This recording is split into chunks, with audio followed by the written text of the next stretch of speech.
Good morning, everyone. Here we are. We're doing this a bit later today because I had an interview for something, you know, that barn theatre thing I'm doing. I did an interview with that, a Zoom meeting upstairs. That's where I've been. What have you been doing?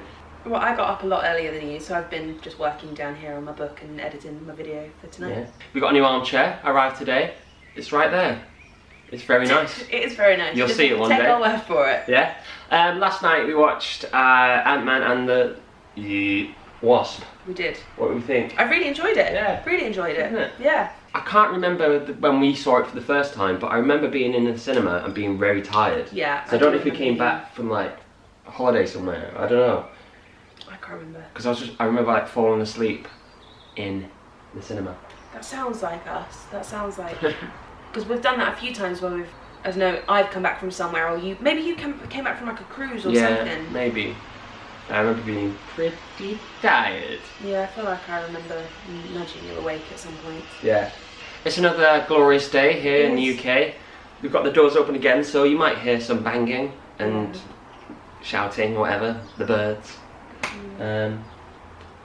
Interesting. Any notes? Any announcements before we get started? Anything that's going on? I don't think so. Oh, I am judging the writing competition for Puffin's Festival of Big Dreams. I'm pretty sure I've got that It sounds title right. Yeah, they're holding a Festival of Big Dreams, and I am judging the 15 to 18 category, but children as young as 6 can enter. You've just got to write up to 300 words on the theme Big Dreams. I will give you the link to put in the description below. So yeah, it's like 6-year-olds to 18-year-olds can enter, so that's a big age range there. Yeah. But I'm specifically judging the 15 to 18-year-old category. Yeah. Great. Yeah. Awesome. Okay, today, Daddy's been thinking. Oh, it's sounds weird. Awful. Okay, I've been thinking. Do we say yes too much? Yes. And are there times we should say no? Yes. You just say no? Yeah, as I'm a just joke? saying that to agree. No, genuinely, I think... Take it away, why? Are there examples where you said yes too much and are times you should have said no? I always say yes too much. And why do you say yes as well? I get excited about opportunities that come my way because I'm very lucky to have very exciting opportunities. What's the word? Present themselves. That's what I'm looking for. I'm very lucky to have lots of opportunities present themselves to me, and they're always like, it's very rare that something comes up and I'm like, I'm not doing that. Yeah. Like, it's very rare because I feel like who I am and what I do and what I represent is very like self-explanatory. So it's very rare that someone comes up to me and like offers me an opportunity to promote cigarettes, you know what I mean? Like, and I always get things that are like Disney or musical theatre and books. It's always very much on brand, and which means I'm always like really excited about them. And it's so often I just go, yes to all! And then get to doing it, and I'm like, I've not slept in 4 weeks because I've just been working on everything that I said yes to. Yeah. And I end up like having, well, you know what I'm like, I end up stressing out beyond belief and not having any time just to sit down for 5 minutes and have a cup of tea. I do say yes too much, but then it's like really heartbreaking when you have to say no to something that you really want to do because you just don't have the time or the energy or the resources to do it. Yeah. Why do you say yes then? What is it in you that goes yes to everything?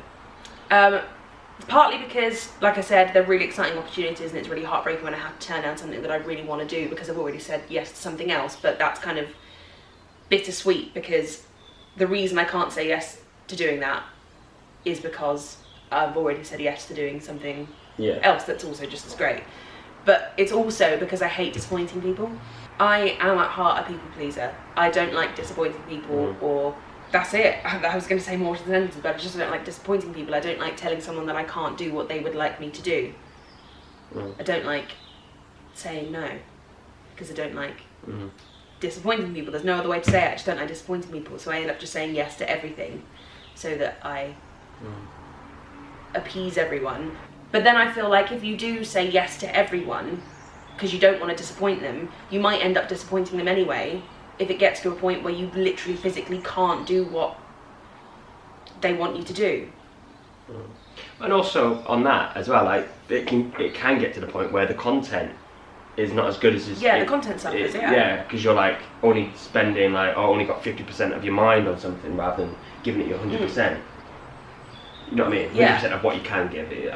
If that makes sense. Yeah. Or it gets to a point where you literally just can't handle it and you have to say no anyway. But then you've kind of disappointed them even more because you've messed them around by saying yes in the first place, and then changing your mind and saying no later on because you realise you just don't have the energy, time, or headspace to get it done.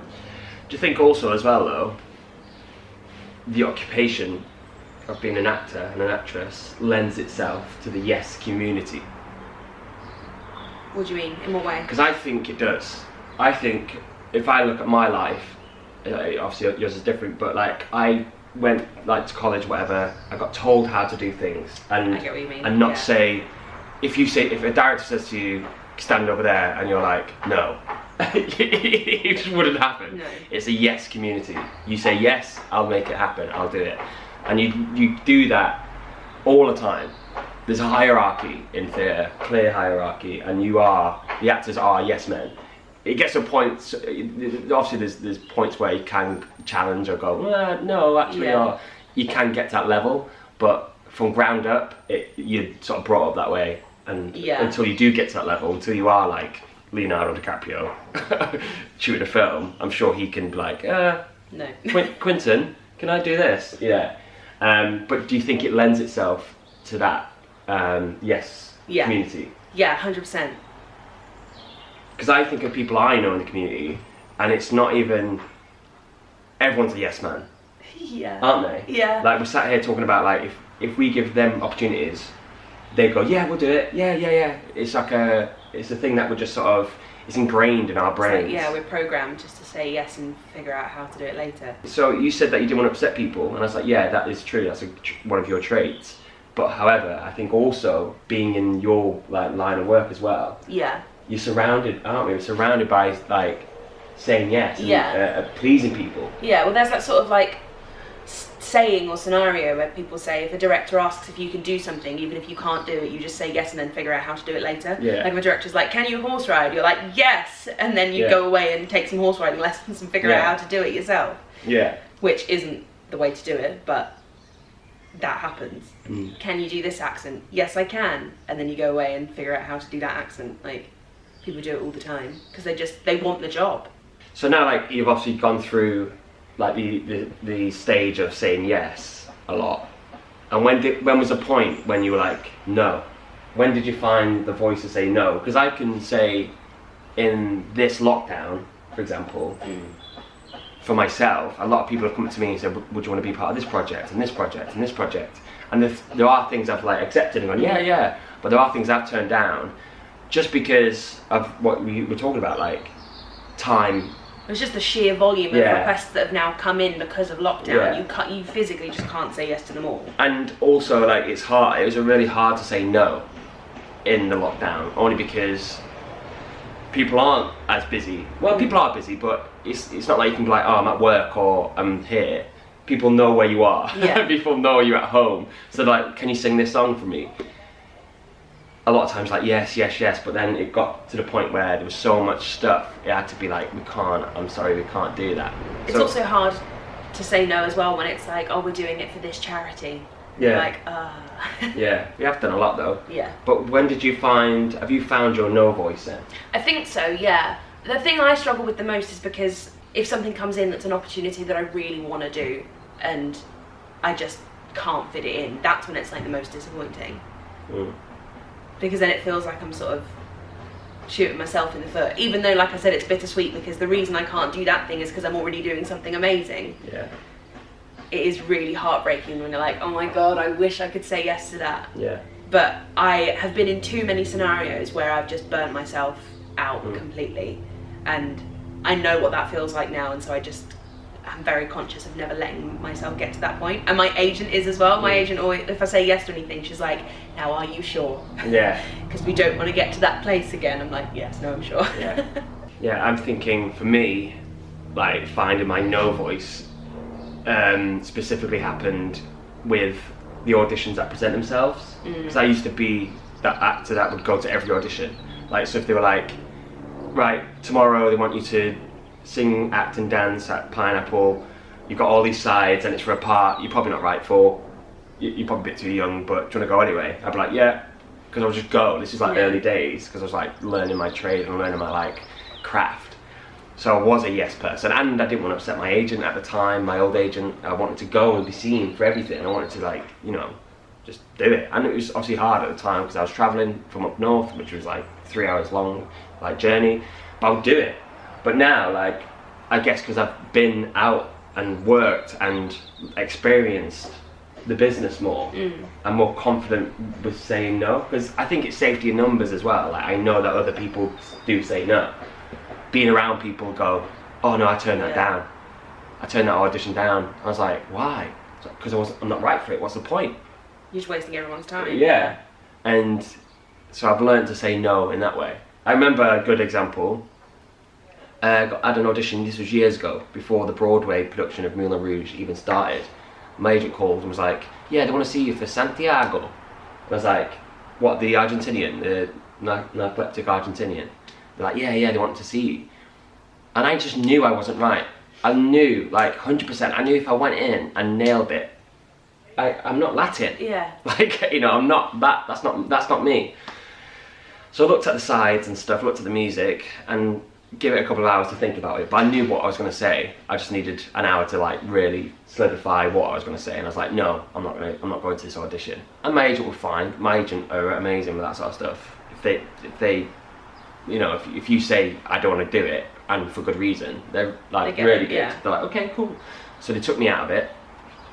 Flash forward a year, I'm doing a night's gig, and my friend Ricky Rojas, who's on Broadway now, in Moulin Rouge, playing the narcoleptic Argentinian, and he's there now. We're friends now, and he's amazing. He's like Chilean, like he just looks perfect. He's got the mustache and everything. He's amazing.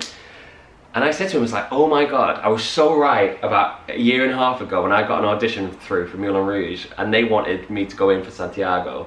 And I was like, look at you. I was like, to Ricky, I was like, you're perfect. And he obviously got the part. I was like, I would have just wasted my time and I would have wasted it. But it's also like seeing you side by side. It's like you could not be more different. Yeah, like so white and just so like, yeah, English. And I was like, yeah.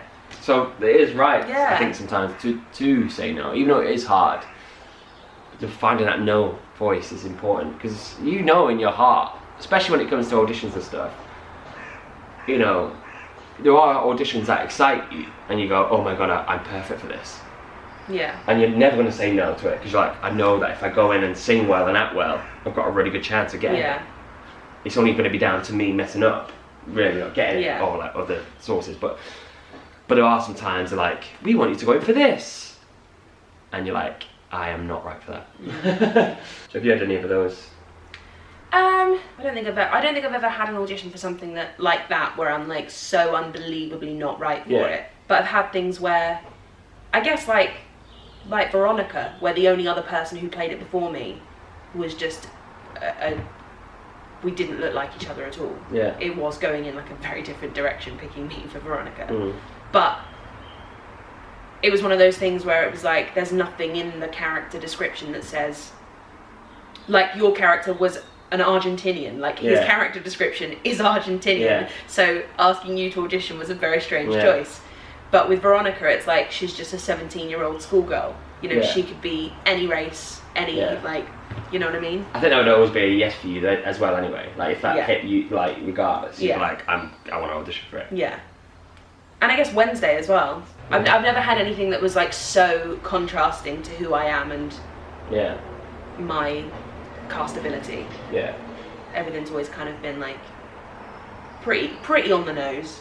No, it is. I think it is good. I think the message is it is good to say no sometimes. Not all the times, but some of the time. Some of the time. Right. So that was that. That was yes and no's and how they impact our lives and careers.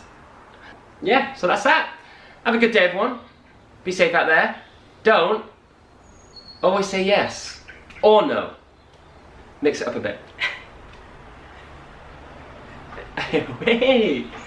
Right. Bye, everyone. Bye.